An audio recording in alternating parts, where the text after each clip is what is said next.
Que nous allons maintenant aborder la démarche de labellisation, j'arrive jamais à dire ce mot, c'est terrible, des salariés aidants. Pour en parler, Delphine Bouzy, vous êtes responsable pôle métier et pilotage à la direction de l'action sociale opérationnelle de Clésia.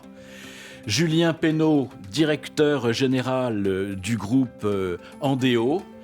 Lydie Recorbet, chargée de mission engagement social et sociétal de l'ORS.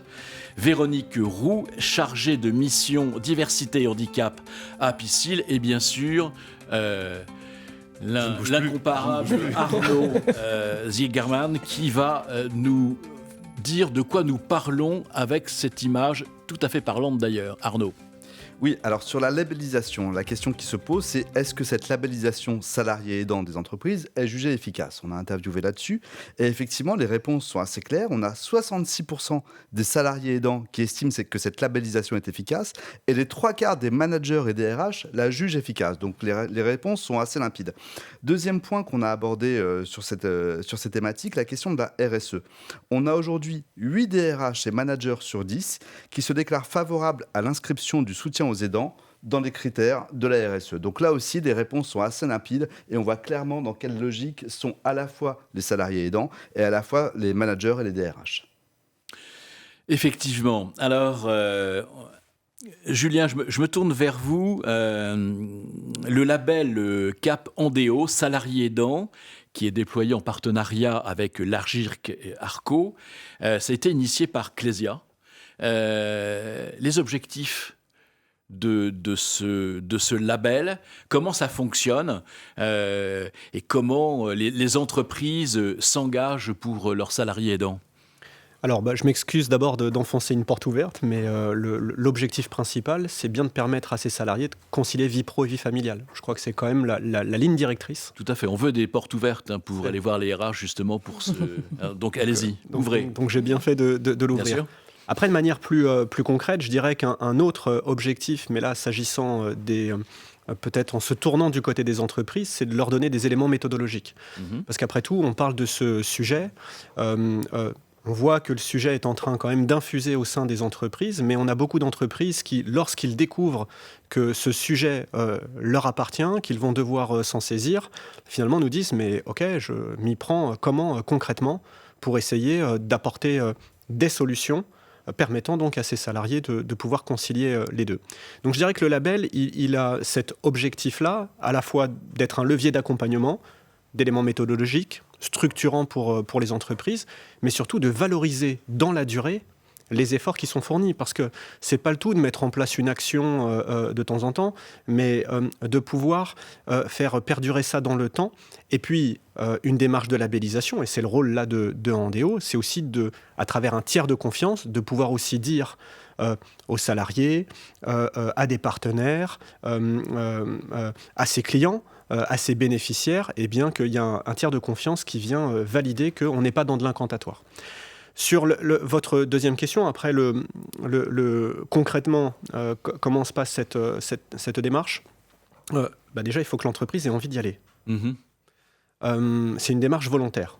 Aujourd'hui, de plus en plus d'entreprises, et je remercie toujours Clésia, parce que Clésia est très, très moteur sur le sujet, et Apicil aussi maintenant est en train d'accompagner un certain nombre d'entreprises, mais il faut déjà convaincre les entreprises d'y aller. Bien sûr. Lorsqu'une entreprise ensuite souhaite rentrer dans cette démarche de labellisation, on lui propose une phase d'état des lieux, un autodiagnostic qui lui permet de se situer au regard d'un cahier des charges, d'un référentiel, puisqu'en fait, il y a un référentiel qui reprend des grands principes. Et je dirais rapidement, comme ça en synthèse, 3 grands piliers. Premier pilier, je fais, moi, entreprise, un état des lieux de là où j'en suis sur le nombre de salariés aidants, sans bien sûr dévoiler l'ensemble des salariés aidants. Il faut respecter la volonté d'un certain nombre de salariés qui ne souhaitent pas forcément se dévoiler, mais en tout cas d'essayer de mieux identifier si j'ai des salariés aidants, la réponse est oui, où sont-ils et comment je vais pouvoir les accompagner. Deuxième pilier, c'est la formation, la sensibilisation des managers de proximité, des dirigeants. Et puis enfin, troisième pilier, c'est qu'est-ce que je fais concrètement. Donc on va nous aller regarder l'ensemble de ces éléments.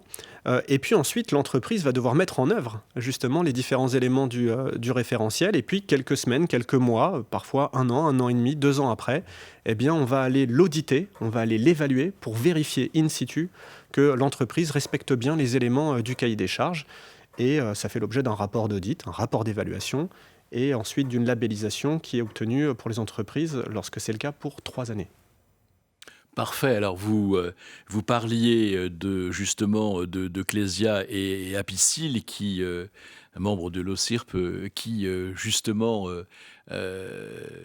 prennent en charge concrètement cette labellisation, la propose. Delphine, vous me disiez que ça se bousculait un peu maintenant au portillon, donc c'est bien.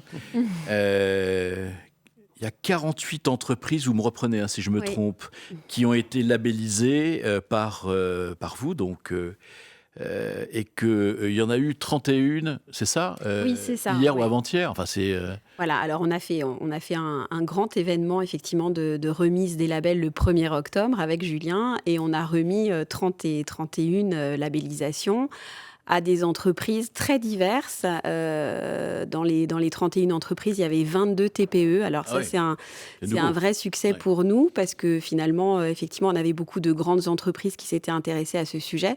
Et on s'est dit, mais il faut absolument que toutes les typologies d'entreprises et toutes les branches puissent être concernées par ce label. Et à travers ça, est un moyen pour informer tous leurs salariés aidants. Voilà, donc parmi les labellisés, il y avait le restaurateur chez qui on va déjeuner quasiment tous les midis, qui est en bas de chez Clésia, qui potentiellement a des serveurs qui sont en situation d'aide, et qui du coup maintenant peut avoir tout cet outil qui est assez merveilleux et qui est très structurant, comme le disait Julien, pour informer. Et puis, il y a aussi un certain nombre de branches qui ont été mises à l'honneur avant-hier, notamment la branche d'industrie pharmaceutique, la branche transport, qui est chère à Clésia et qui est une branche historique pour nous. Voilà, donc on est vraiment sur une accélération. On a lancé le label en 2019. Alors, autant vous dire que le timing n'était pas formidable, parce que dès 2020, les DRH ont eu d'autres préoccupations avec le Covid que le label salarié aidant. Et dès 2021, il y a vraiment quand même eu une reprise assez claire. Voilà. Mais là, on est vraiment sur une accélération. On espère en labelliser encore 10 d'ici la fin d'année. Voilà, donc en élargissant toujours sur les TPE, PME.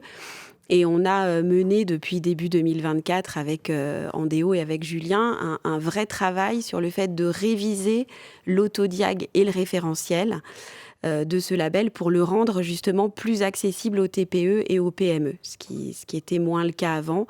Donc on a vraiment fait un effort de simplification, et nos équipes, nos délégués sociaux Clésia travaillent vraiment main dans la main avec toutes les entreprises pour les accompagner, pour mettre en œuvre tous les plans d'action et pour que les entreprises répondent à tous les engagements qui sont nécessaires en fonction de leur taille. Oui, s'adapter, faire en sorte que les TPE ne soient pas exclus. Exactement. Mais soit au contraire, le tissu des TPE est extrêmement important en France. Je souriais en vous écoutant, parce qu'on a dit que ça se bousculait au portillon, et je disais que pendant la Covid, ça bousculait au postillon. Et c'était effectivement une très mauvaise période pour pouvoir avancer sur ce sujet. Alors,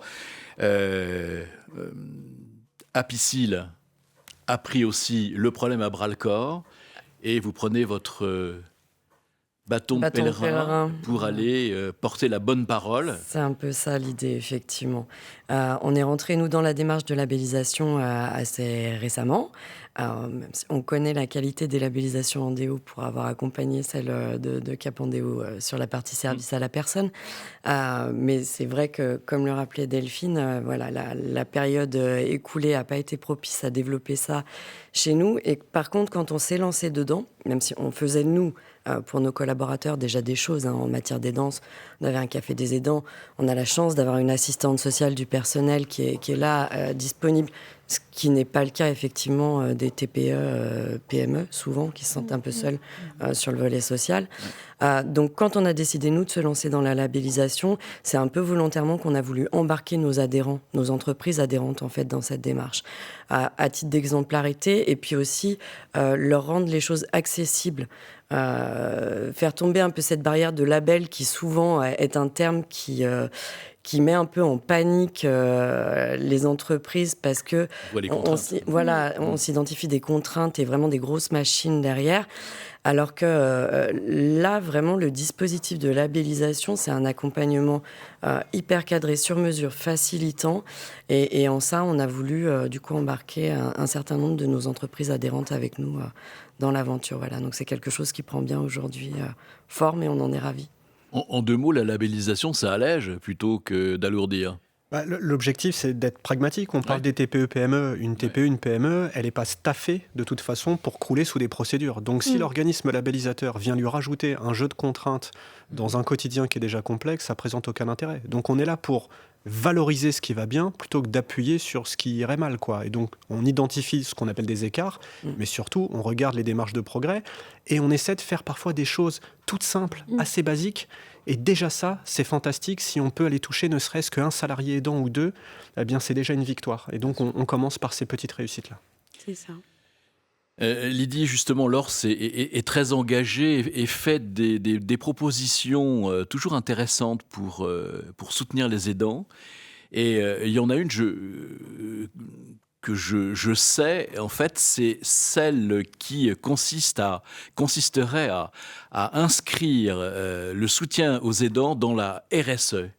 Alors, est-ce que ça vous interpelle? Pourquoi dans la RSE, finalement? Est-ce que c'est pas une parallèle? Et on sait que les parallèles ne se rencontrent pas toujours, et même assez rarement. Alors, effectivement, moi, j'ai été interpellée par le résultat. 8 DRH sur 10 pour qui ça semblerait naturel d'inscrire la question de l'aidance dans des politiques RSE. C'est un résultat d'autosatisfaction, j'ai très envie de dire, depuis le temps que je travaille sur ce sujet-là. Certes, il y a encore beaucoup de choses à faire, mais on va voir les progrès. Quand on parle de RSE, on parle donc, si je déroule l'acronyme, de responsabilité sociale et sociétale de l'employeur. On est bien sur un sujet de dimension sociétale, on parle de dépendance, de handicap, de maladie chronique et de solidarité vis-à-vis de ces personnes qui sont touchées par cela. Et on parle bien de social, c'est-à-dire des salariés, puisqu'on sait, et l'étude même le dit, l'étude démontre des chiffres qui sont au-delà des statistiques qu'on prévoit, 50% des personnes interrogées ont dit avoir été aidant ou l'être. Donc ça impacte nécessairement l'entreprise et on est donc sur des dispositifs qui touchent à la fois à l'organisation du travail, et c'est bien les DRH que ça occupe, donc à des dispositifs de conciliation vie privée, vie professionnelle qui occupent également les DRH et qui rentrent totalement dans une logique d'employeur socialement responsable. On est aussi sur des politiques de prévention santé quand on parle de charge mentale qui est plus lourde que pour d'autres personnes. Et on a parlé du rôle de la médecine du travail qui pourrait jouer un rôle de détecteur en cela. Ça veut bien dire que l'employeur peut être le relais auprès de ses salariés et qu'il y a encore une fois à gagner le bon fonctionnement de l'entreprise au vu de la masse de l'enjeu. Donc pour moi, ça rentre dans, en fait, naturellement, des politiques de diversité et inclusion. C'est toujours le plaidoyer que je fais auprès des employeurs, à savoir les salariés les aidants sont des salariés comme les autres, avec leur parcours, leur diversité, leur singularité, leur vulnérabilité, comme tout le monde. Ça veut dire que donc les dispositifs souvent qui existent dans l'entreprise, et parfois les plus simples, comme vous le disiez, en termes de conciliation vie privée, vie professionnelle, en termes de beaucoup de parentalité aussi. Moi, je tiens souvent le discours auprès de l'entreprise qu'elle ne part pas de rien et qu'il faut pouvoir capitaliser là-dessus et se poser la question, en effet, qu'est-ce qui pourrait être élargi aux aidants? Et c'est autant que possible de voir avec eux quels sont leurs besoins. Alors, sans forcément les identifier, c'est plus difficile dans les plus petites entreprises, mais c'est effectivement là où des acteurs tiers de confiance peuvent avoir tout leur rôle à jouer. Et c'est aussi important en termes de démarche et de structuration. On voit bien que les entreprises, par rapport à des besoins exprimés par les salariés très personnalisés, très individualisés d'accompagnement, l'entreprise, elle peut mettre en place des solutions collectives, mais après, il faut, pour pouvoir accompagner le salarié au mieux, il faut pouvoir effectivement s'appuyer sur des tiers associatifs, labellisation, etc. Véronique. Oui, pour rebondir sur une notion qu'on n'a pas abordée ou que j'ai pas entendue encore ce matin, de plus en plus, on entend parler de père aidance. Et en fait, dans la labellisation, ce qui moi, en tout cas, m'a beaucoup interpellée, c'est justement cette notion de référent aidant, un peu un soutien, comme on a des référents diversité et inclusion ou des référents handicap dans les entreprises, eh bien, ce référent aidant et cette paire aidance peut amener justement à la sensibilisation et à l'accompagnement, surtout sur la durée des collaborateurs dans les entreprises. Oui, et enfin, moi je pense que c'est effectivement très très important. Le premier pilier de ce label, c'est vraiment d'arriver à toucher tous les salariés aidants et à les sensibiliser. Et ça, c'est d'autant plus important que très souvent, ils ne savent pas qu'ils aident. C'est-à-dire qu'il y a une très jolie formule où ils se définissent comme aimants et pas comme aidants. Et finalement, nous, tout notre job va vraiment être de leur dire, mais évidemment que vous êtes aimants, mais vous êtes aussi aidants, et à ce titre, vous allez avoir droit à différents accompagnements, à différentes aides qui vont vous permettre effectivement de concilier au mieux votre vie personnelle et votre vie pro, et qui vont permettre à toutes vos entreprises et à vos DRH de vous fidéliser et de faire en sorte que vous n'explosiez pas au bout de quelques mois ou de quelques années. Donc ça, c'est hyper important, et il y a vraiment un enjeu énorme pour les entreprises sur ce sujet. C'est plus coûteux aujourd'hui de ne rien faire que de s'attaquer à ce sujet-là. C'est ce que l'on disait lors d'une précédente table ronde, plus on tarde et plus plus ça coûtera cher, et c'est évident puisque la population d'aidants est de plus en plus importante, et en même temps, l'âge d'entrée en aidance, n'est-ce pas, est de plus en plus proche de l'âge de la naissance et loin de l'âge du décès. La labellisation, est-ce que ce n'est pas aussi, quelque part, une reconnaissance des qualités de ceux qui arrivent en entreprise, à la fois à être opérationnels dans l'entreprise, et puis en même temps, ça développe quand même une certaine forme d'adaptation. Est-ce que les chefs d'entreprise, lorsque vous leur parlez, ont conscience de cela, que l'exemplarité, mais on n'est pas là dans la morale, l'exemplarité en termes d'efficacité. Je vous vois Véronique bouger, donc allons-y. Ça, c'est un sujet qui m'anime clairement, mais si on prend un point de vue RH pur, qui va avec tous les sujets démographiques dont on a parlé ce matin, on a aujourd'hui une nécessité de rétention de talents dans les entreprises. Là, je parle vraiment d'un point de vue bien sûr. RH, recrutement pur et dur, fonctionnement. Et les aidants sont des personnes qui, en plus, acquièrent et peuvent transmettre tout ce qu'ils ont à transmettre de par leur expérience d'aidant, en termes d'adaptabilité, de résilience, tous les fameux soft skills qu'on emploie aujourd'hui, ce terme un peu anglophone.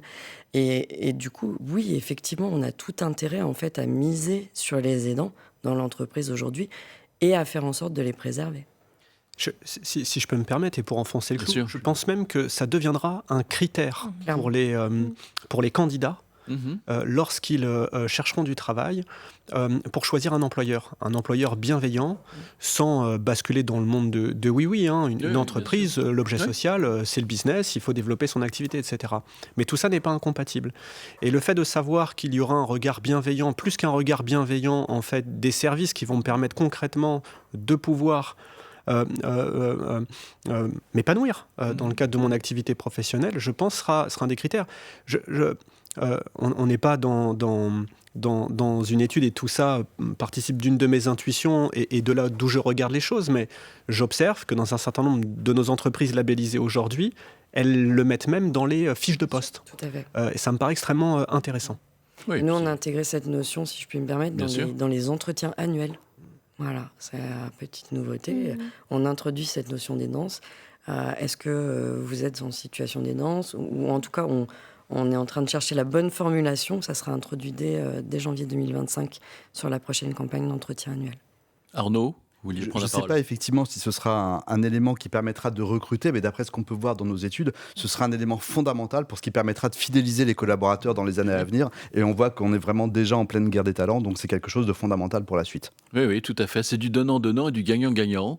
Ça me fait penser, c'est très incident, mais l'OSIRP qui s'occupe de toutes les fragilités, celle-ci en particulier, mais en même temps, il y a eu une manifestation fin juin à l'initiative de l'OSIRP sur les Jeux paralympiques, de ceux qui sont en situation de handicap et qui néanmoins dépassent ce handicap pour pouvoir justement donner dans l'entreprise à la fois des ressources que l'on ne soupçonne pas forcément, et en tout cas qui ont une valeur d'exemple et en même temps une valeur de proximité. On ne parle pas de trucs en général, on a quelqu'un qui est capable de dépasser ce qui est bien évidemment un problème, et qui devient en fait le moteur, cette contrainte, c'est d'aller vers davantage de bienveillance, mais pas seulement, d'efficacité dans l'entreprise. Une entreprise, c'est quand même aussi fait pour faire du profit. Il ne faut pas oublier non plus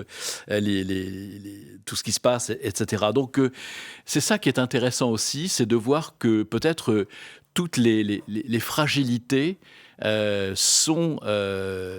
doivent surtout pas être étouffées, mais doivent être montrées non pas comme une charge, mais comme effectivement quelque chose de fédérateur. Et c'est vrai que plusieurs fois on a parlé de l'engagement des jeunes au cours de vos études avec Via Voice.